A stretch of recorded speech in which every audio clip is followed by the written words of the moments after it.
उनके भी चरण कमलों में वंदना करते हुए आप सबके बीच में ये गुरु पूर्णिमा का महापर्व मनाया जा रहा है। इसमें बढ़िया बढ़िया बातें आपको सुनने के लिए मिल रही। अभी हमारे पहले कुछ समय पहले हमारे ब्रह्मचारी प्रेम इस आश्रम पर रहे, धीरे धीरे उनके विचार बदलते हुए आज हमारे बीच में उनकी रुचि कथा बांचने में लग गई और आज कथा बांचते हुए भी अपने गुरुदेव को, अपने संतों को प्रणाम करने के लिए आप और हम सब के बीच में भी आए और किया भी। इसको कहते हैं श्रद्धा। वो भी कोई ऐसा काम नहीं है। आप कई ऐसे वक्ता हैं, कई ऐसे प्रवक्ता हैं जो कि किसी भी मार्ग से और इस मनुष्य को समझा देते हैं। हमने सुना भी है। कथा के लिए शब्द कहां से आएंगे? शब्द तो वे ही हैं जो हमारे सदगुरु समझाते हैं। पर लोगों की ऐसी मान्यता बन जाती है कि कथा से काम, लेकिन जो बढ़िया प्रवक्ता होता है, बढ़िया वक्ता होता है, उसी के माध्यम से इस मनुष्य को राह बता देता है, इस मनुष्य को रास्ता बता देता है। तो ऐसे कई वाचक हैं हमारे विष्णु चेतन जैसे, बहुत बढ़िया करुणा रस, वीर रस पर बोलने वाले, और भी कई ऐसे वक्ता हैं आप लोग सुनते रहते हैं। तो ये अपने अपने वक्तव्य देने की कला है। तो मैं बहन भाइयों से निवेदन करना चाहता हूं, हमारे बीच में जो तीर्थ विषय सत्संग चल रहा, इसकी बार बार क्या प्रशंसा की जाए। अद्भुत वास्तव में हमारे गुरुदेव जी का यहाँ पर प्रभाव है। इस धरती पर 3 दिन हो गए, पानी इधर उधर बहुत पड़ा, लेकिन यहाँ पर थोड़ी बहुत बूंदाबांदी करके और चला गया और आप लोगों को बड़ी राह मिली। कई लोग सुबह विचलित हो रहे, कह रहे कि भाई अब क्या होगा, गद्दे भीज रहे हैं, हम नहीं भीजेंगे। लेकिन नहीं, अब कोई माने न माने, इसी को गुरु की तपस्या, गुरु का ध्यान कहते हैं। ये गुरु की महिमा है। मेरे मित्र, ये गुरु पूर्णिमा का महापर्व है। गुरुदेव तो गुरुदेव होते हैं। मेरे से सुबह सोशल मीडिया वाले पूछ रहे गुरु का मतलब क्या होता है। मैंने कहा गुरु का मतलब होता है गु प्लस रू। गु माने अंधकार और रू माने प्रकाश। लोगों का चित्त जा सकता है कि अंधेरे से प्रकाश की ओर के हाथ पकड़ के ले जाते हैं। ये भौतिक जो अंधकार होता है उसकी बात नहीं है। जो अज्ञान का अंधकार आप और हमारे सबके हृदय में पड़ा हुआ है, ईर्ष्या का, द्वेष का, लोभ का, मोह का, इसको सतगुरु की कृपा से वो हट जाता है। अंधकार से प्रकाश की ओर ले जाने वाले उसको गुरु कहते हैं। वैसे माता पिता को भी गुरु कहा है, दाई को भी गुरु कहा है, पर इनके लिए भी विद्वानों ने कहा माता पिता बालक नहीं बुलावई, उदर भरे ये सीख सिखावई। वो कहां तक है? उदर माने पेट। आपके पेट को भरने तक की शिक्षा दे सकते, क्योंकि उनको भी ज्ञान नहीं है। ज्ञान तो वास्तव में ऐसे महापुरुष जो कर्मठ, मेहनती, अध्ययन करने वाले, शरीर से भी मेहनत करने वाले, मेहनत उसी को कहते हैं जो मेहनत करते हैं। आज तो बहुत सारी सुविधाएं, मैं तो करीबन इनके सानिध्य में 15 वर्ष से मैं देख रहा हूं, बड़ी मेहनत करते। हम लोग आराम करते रहते, गुरु जी रात में घूमते रहते, देखते रहते। भैया कोई रह तो नहीं गया हमारा, अरे भाई तुम यहाँ पढ़े हो, देखो तो भाई मेरे सभी प्यारे लाल आए। ऐसे गुरु दरबार में आकर के, ऐसे गुरु सानिध्य में आकर के आप और हम सूखे चले गए। आपने हमने कुछ धारण नहीं किया। तो मैं कह रहा हूं, कल मैंने एक बात बताई थी, कम्बल की कच्ची, उसी तरह जीवन निकल जाएगा। कम्बल की कच्ची छोड़नी होगी। मैंने कल वक्तव्य में कहा था, शब्द बिना सुरत आंधरी, कहो कहां को जाए और द्वार न पावे शब्द का, तो फिर भटका। अगर शब्द नहीं गुरुदेव का हमारे हृदय में उतरा तो बार बार भटका खा जाती है। शब्द अगर हमारी समझ में नहीं आया तो बार बार हम धोखा खा जाते हैं। एक गुरु का शब्द होता है, एक शब्द गुरुदेव का। मैंने कल कहा था, निर्वार कर देता है, निर्वेरा कर देता है, पर आ जाए शब्द समझ में। अभी हमारे शेठ जमुना प्रसाद भी शब्द की चर्चा कर रहे हैं। वास्तव में शब्द के माध्यम से जो सदगुरु संत जो शब्द देते हैं, सदगुरु शब्द संत जो नामदान देते हैं, उस नामदान का आपको अपने अंदर में धारण करना चाहिए। उससे ही आपका जीवन उत्कृष्ट बनता है, उससे बढ़िया बनता है। अगर धारण कर लोगे तो जीवन बढ़िया बन जाएगा, नहीं धारण करोगे तो बहुत विचलित होंगे। एक बात बताऊं, मैं बार बार जगह जगह पर उस कहानी को कहता रहता हूं। एक कोई सदगुरु संत महापुरुष प्रवचन सुनाते और सुनाते सुनाते वहां पर टिकट लगा दिया कि भाई मैं सुनाऊंगा, जो जैसा पैसा देगा वैसा ही सुनाऊंगा। लोग आप सोच रहे कैसे संत रहे हो, लेकिन वो ठीक रहे होंगे। फ्री की आदमी दवाई भी नहीं लेना चाहता है। कोई संत बता दे कि ये फलानी जड़ी बूटी ले लेना, कि हाँ गुरु जी, कहे भैया ले गए गुरु जी मन जाने भूले गो। अगर 500 रुपए की 600 की दवाई लाता है तो उसे जरूर लेता है, तो वो संत बढ़िया। लोग बाग आते जिसकी जैसी इच्छा होती वहां से लेते। एक मेरी जैसा गरीब भाई पहुंचा, गुरुदेव गुरुदेव मुझे भी ज्ञान दे के ले लो भैया। क्या का लोगे, 100 का 200 का 500 का? नहीं गुरु जी इतना तो बड़ा पैसे वाला नहीं हूँ, मेरे पास 2 रुपए का ज्ञान दे दो, लाओ। अब देखो कितनी बड़ी महिमा, बात समझने की है, विचार करने की है कि शब्द कितना काम करता है। 2 रुपए का ज्ञान लिया और कह दिया देख जहां 2 व्यक्ति लड़ते हैं वहां तमाशा नहीं देखना, ठीक है। गुरुदेव नमन करके चला गया, घर चला गया, सोचता है कि गुरुदेव ने मुझे बताया मैं पालन करो, पालन भी किया। लेकिन कभी कभी विचार आ जाता है कि क्या बात कही गुरुजी ने, लड़ाई हो मन देखना, ये कोई बड़ी बात है। गुरुजी कहते हैं गुटखा मत खाओ, गुरुजी कहते हैं बीड़ी मत पियो, क्या बड़ी बात है, जो तो सगई ज्यादा तो फैक्ट्री बंद रह जाए। ऐसा विचार करके आदमी उस पर ध्यान नहीं दे पाता है। ये कोई बड़ी बात नहीं है, शराब छोड़ो, बीड़ी छोड़ो, गुटखा छोड़ो, ये सब सारी की सारी मिथ्या बात। कोई ऐसी बात बताओ जिससे भगवान का दर्शन हो। आदमी का क्या भरा हुआ है, ईश्वर का दर्शन। मैं कहता हूँ ईश्वर का दर्शन जब ही होगा, ईश्वर का पता जब ही चलेगा जब आपका मोह शुद्ध होगा, आपका हृदय शुद्ध होगा, शुद्ध बर्तन में। अभी कह रहे थे नहीं सेठ जी कि वास्तव में ज्ञान एक ऐसे समझ लो, अमृत ऐसे समझो शुद्ध बर्तन में ठहरता है। तो आप उस चीज को धारण करें, उस चीज को समझे। आपका हृदय इतना बढ़िया है कि शायद उस भैया का नहीं रहा होगा, सोचता है कि कितना गुरु जी के ज्ञान को चेक कर लिया जाए। चेक करने की सोच ही रहा तब 2 बॉस लड़ते हुए दिखाई कि आज मौका है। मेरे मित्र, संशय इतनी खतरनाक है। संशय जब आदमी का पड़ जाती है तो सारा का सारा ज्ञान फीका पड़ जाता है। सदगुरु कहते हैं संशय सब जगह खंडिया, संशय खंडे न कोई, और संशय खंडे सो जना जो शब्द विवेकी, जो शब्द का विवेचन करता है। बाकी तो कोई विवेक नहीं तबाने गया। चेक कर लो गुरु जी का, इतने में लात गुस्सा हुई, गाली गलौज हुआ, और एक ने नेक देर बाद निकाल करके चाकू प्रवेश कर दिया और मार के भाग गया। जनता इकट्ठी हो गई, पुलिस आ गई, कौन कौन था, सबने सारा किया जी खड़ा था पहले से। वो सोच रहा है कोई बात नहीं है, मेरी कहे तो मैंने तो सब देखा ही, मैं तो चेक ही कर रहा हूँ। एक तो वो भाई मार के गया और पुलिस पूछती है कि तुम खड़े थे कि हाँ सर मैं खड़ा था। तो गवाह देनी पड़ेगी कि हाँ सर गवाह दूंगा। जो भाई मार के गया उसे पता चला कि मेरी गवाह लगने वाली, लोग बात कहते थे चुगली पहुंच जाती है।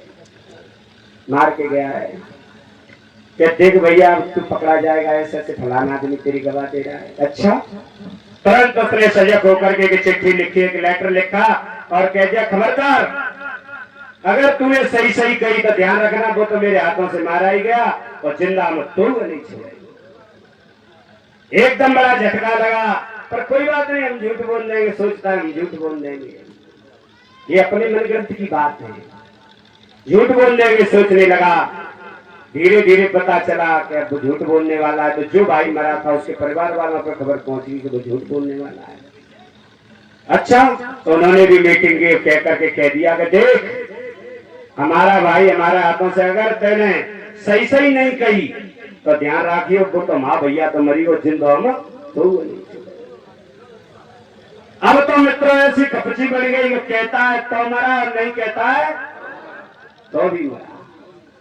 बहुत घबराने लगा, बहुत रोने लगा, हे गुरु महाराज अब क्या करूं। लोग कह रहे क्या चक्कर पड़ गया कि भैया ऐसे ऐसे क्या लाओ, मेरे को तो बहुत आपत्ति आ गई, बहुत परेशानी आई। तो कल समझदार लगे तो बाबरे भाई गुरु के ढंग जा तो तेरा कल्याण हो सकता है। जाकर के गुरु जी के पास गया, गुरुदेव गुरुदेव दंडवत प्रणाम किया। कौन है भाई? के गुरुदेव आपका चेला हूँ, मैं 1 साल पहले ऐसे ज्ञान ले गया था। अच्छा तो क्या हुआ? कैसे ऐसे गुरु जी? मैंने सोची ला गुरु जी के ज्ञान है, गुरु के शब्द चेक कर लो। और चेक करते ही करते गुरु जी ऐसी ऐसी बात अगर मैं कहता, पूरी बात बताई। गुरु जी ने कहता भाग, जो हमारी किरण साधवी कह रही थे गुरु की बात को नहीं मानी, गुरु की न मानी तो जम की मनेगी और तेरे कर्मों की मार तू पे। धन्यवाद। वास्तव में तुम्हारे कर्मों की मार जो तुम पर पड़ती, अगर गुरु के शब्द को नहीं समझा नहीं माना तो बाप मार पड़ी, दुखी हुआ, रोया। गुरुदेव ने भी कह दिया कि भैया तब तो 2 रुपया से काम चलेगा, वो 2 रुपये भी नहीं चलेगा। क्या गुरुदेव कैसे करके भैया कम से कम 20,000 रुपया। 20,000 आंख फट गई, सोचने लगा कहां से आएंगे, लेकिन फिर भी मरता क्या होते, तारीख पढ़ने से 1 दिन पहले आ जाना। ठीक है गुरुदेव। ये तो रिश्तेदार नातेदार सबके पास गया, सबने फटकार लगाई कि चल चल, जब मैंने गुरु के 2 रुपए के ज्ञान का पालन नहीं किया तब तू क्या करेगा। लौट करके आया, गुरुदेव गुरुदेव गुरुदेव के क्या भाई ले आया कि ना गुरुदेव, मेरी बहन ने मेरे भाई ने सबको फटकारा, चल तेने गुरु की बात नहीं मानी और तू किसकी मानेगा। गुरुदेव मुझे बचाओ, मैं आपके पैर पड़ता हूँ, जीवन भर पानी भरूंगा। गुरु जी कह रहे भैया पानी भर लो, तो तेने बात ही नहीं मानी कि नहीं गुरुदेव। कहते नहीं शीतल है चंद्रमा, हिम नहीं शीतल हो, शीतल साधु संत जन। दया करुणा करुणा करने वाले होते हैं सदगुरु संत। गुरु जी को दया आई कि देख तब तेने नहीं पालन किया, तू गिड़गिड़ा रहा, तो एक और हम मंत्र देते हैं। एक और मंत्र जो गुरु जी बता रहे थे, मंत्र कहते हैं सलाह, एक सलाह और देते हैं शायद तू बच जाए। कह दिया तेरे अंदर भय घुसा हुआ है, जब तेरी पेशी पर है तो तू एक शब्द बोल देना, क्योंकि भय घुसा तो यही कर देना, भय जा तेरा कल्याण होगा। आशीर्वाद दे दिया। जाकर के पेशी पड़ी, पप्पू भाई हाजिर हो, जाकर के पहुंच गए दूसरे दिन। अब वकील पूछता है बता अमुक व्यक्ति का खून हुआ किसने किया? वो कर देता है भय। अरे भय से काम नहीं चलेगा, सही सही बोल और तेरे पटा पड़ेंगे। वो कर देता है भय। एकदम जनता खड़ी हो गई और जज साहब कहते ऑर्डर ऑर्डर, एक बार और पूछा जाएगा, 3 बार पूछा जाता है। हाँ भाई सच सच बोल, अमुक व्यक्ति का खून हुआ किसने किया? वो कर देता है भय।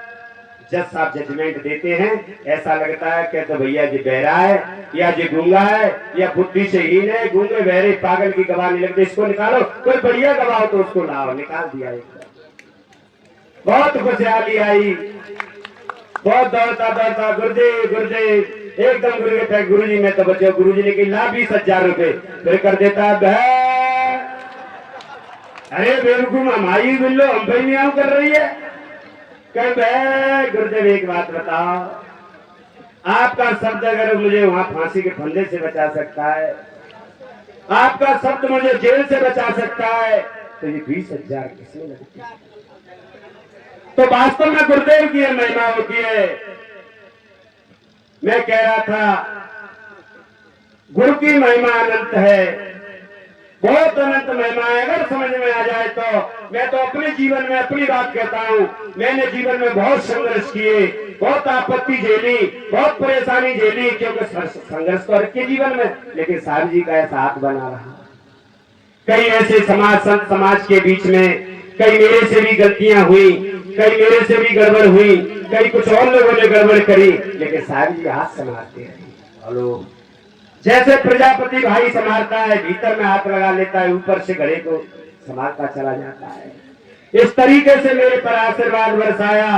और आपके बीच में मैं तो इतना पढ़ा भी नहीं, मेरे बैकग्राउंड में देखो तो मेरा परिवार भी इतना ज्यादा विकसित नहीं, लेकिन आज सदगुरु संतों की कृपा से इतनी कृपा है कि आपके बीच में धार करके बोल सकते हैं। इतनी पढ़ाई भी नहीं, इतना ज्ञान भी नहीं, और सदगुरु स्वर्ण देव ने तो भेज दिया, लेकिन साहब जी के सानिध्य में रहकर के आज 2 शब्द कहना सीख गए। ये साहब जी की हम पर कृपा है।